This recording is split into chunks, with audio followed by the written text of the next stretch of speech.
For more details, subscribe our channel and please hit the bell icon so you never miss an update from top news. So we're gonna have a little fun now.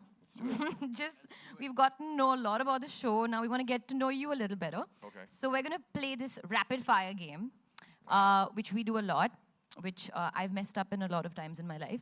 But I'm gonna keep it very simple for you because I'm a kind human being. Thank you. So the idea is to answer rapidly. Okay. That's what's a rapid fire.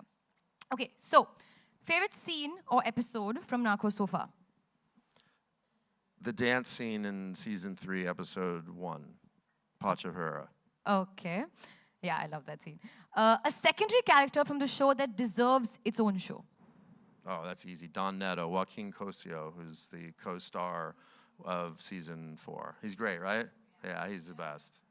He's an amazing. Our cast, the Mexican cast, these are some of the greatest actors I've ever worked with. It's amazing. Okay, if you were to choose an actor to replace Wagner Moura, who would it be? Tough one. Yeah, really hard. Joaquin Phoenix. Okay, favorite Spanish expression? In Mexico, they say "no tiene madre," which means it's motherless, and it's a sort of a bad thing. If something goes wrong, Diego can explain it better than I can, but that's basically it, right? Yeah, pretty much. Okay, one show that you wish you would have made. A show that you've watched that you wish. Oh, The Sopranos. It's the greatest show ever. Yeah, Sopranos is great. And a story that you feel needs to be told. I think the real story of Wild Wild Country needs to be told. To be honest, no one is scared. I'm definitely not scared. So, like Shakun said, he turned into a social recluse. He was sitting in his room alone and apparently speaking in Spanish. I jumped onto the Narcos bandwagon a little later. You know, I was shooting, and sometimes at the end of the day, you come back home and like you want to watch a show, but you're so tired that your eyes are just like closing. So I was a little late to the party, but suddenly I started feeling really awkward because I was sitting in conversations. People were like, so, you know, we want to make this movie and make it like Narcos, you know. What about this idea? We can do it like a show, like Narcos. And you know, that character, like Narcos, like Narcos, like Narcos. And I'm like, oh my God, just keep quiet. Everything is about Narcos. This reference is just going out of hand. I cannot be like Joey sitting in this room, not aware of anything anymore. So eventually, I did watch Narcos, and then I understood. It made complete sense what a global phenomenon this show really is. Yeah, absolutely. It's undoubtedly one of the most successful. Welcome to India. I think you should sit in the middle, and we should sit around you. Yeah. Hello. So, Eric, this is your second trip to India. This is my second trip. I was here December of last year for a movie called Bright, which we publicized here, and it was a lot of fun. So, how are you liking it? I mean, tell us how was your experience been I in love India? it. I think it's an amazing place. I'm sort of inspired by the diversity in the city. It's a very global city. It seems like someone told me there are 16 different languages spoken here. Is that possible? Is that Probably right? more. More? Yeah. With different dialects. It's yeah, different amazing. dialects. And the food is spectacular. You tried the food? I went. Oh my, yeah. So of course, I live for it. I went to a place called Trishna, which I like very much. I went to a place called Bombay Canteen, which I like very much. And what else did I? Okay, so you're good on food. I love it. Yeah, I very much so. And I hear you're coming in from Singapore, so yes. How was it? How did they let you get through immigration? They're really strict about the drug rules. Seriously, I mean, I think that we get searched a little extra. I think because they assume that we're in the business. If we were smart, we would be in that business. That's a real business. The entertainment business is nothing compared to the drug business. Yeah.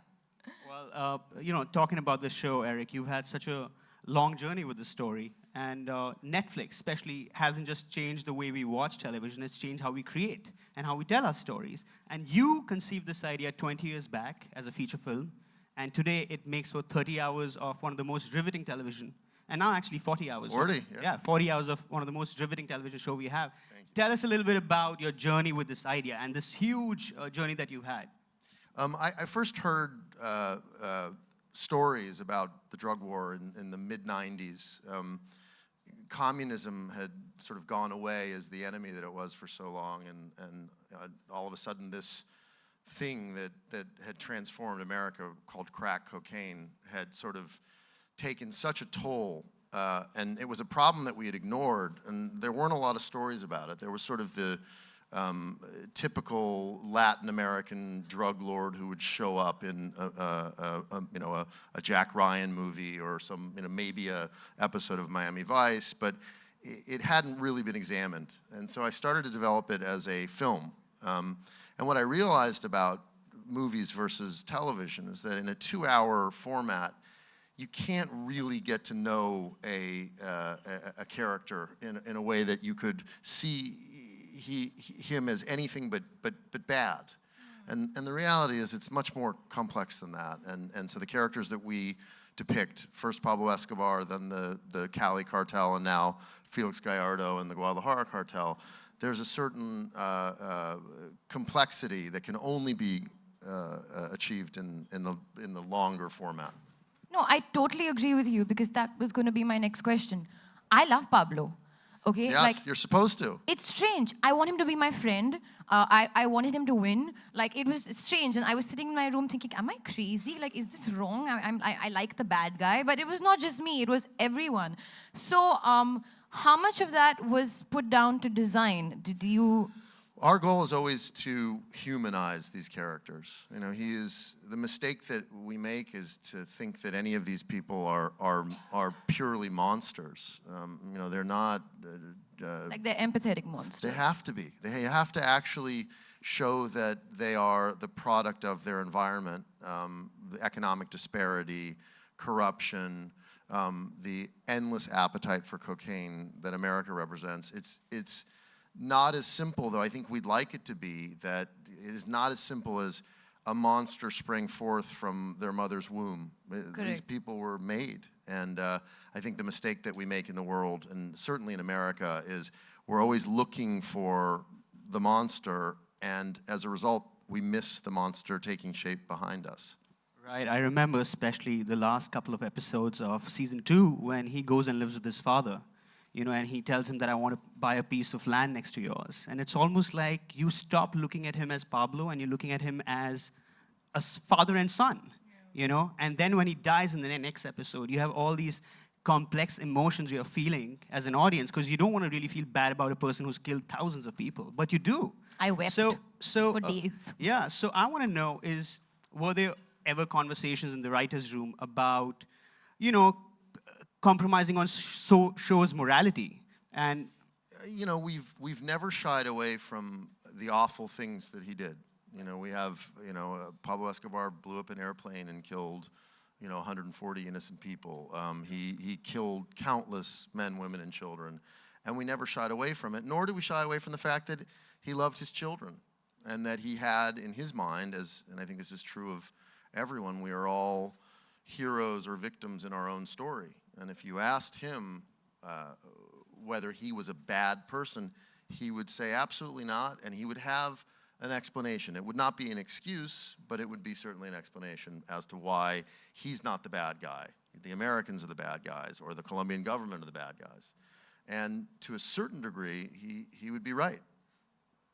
Yep, and Pablo's gone, and hopefully, and actually I'm sure the world's a better place without him. I agree. And, You do, as much as you hate to see him go, you also know that you need to see him absolutely. go. Yeah. Absolutely. They all meet the same ending. They either die in a hail of bullets, or they end up in a jail cell for the rest of their lives. Right. And now talking about season 4, we've seen the first 2 seasons with Pablo Escobar and Medellin cartel, 3rd season with Cali cartel, and now the 4th season, Guadalajara cartel? Guadalajara cartel. And take us through, you're taking us back in time, into late 70s, early 80s, and we're going to see a rise of another cartel. So tell us about this decision to take us back into time and give us a little sneak peek into season 4. Well, the plan was always to take the story, once we've completed the Colombian chapters, we planned to move the show to Mexico. We had perhaps thought we would follow chronologically from 1996 onwards. You know, the war, the drug war in Mexico is still going on today, and it's many of the same players.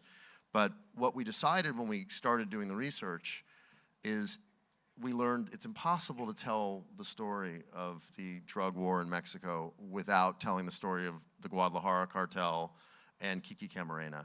And that period, which was 1980 to 1985, was really the beginning of it.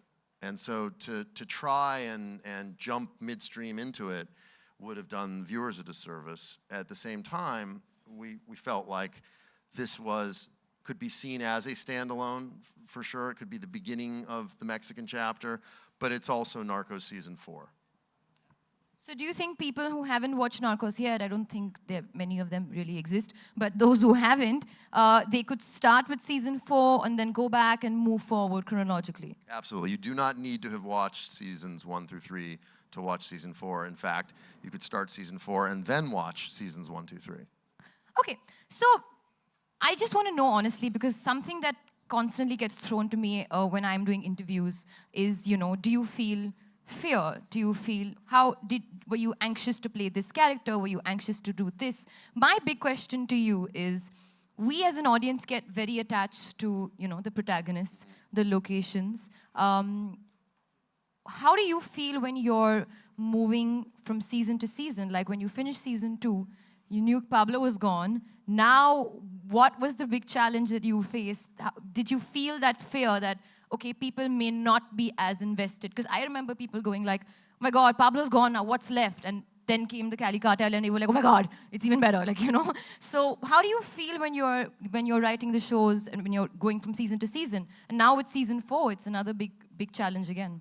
It's incredibly stressful. I don't know why I did it to myself in the design where we replace characters and a setting, and we take a show that people seem to like very much and then abandon many of the things that they like about it. So it's sort of horrible.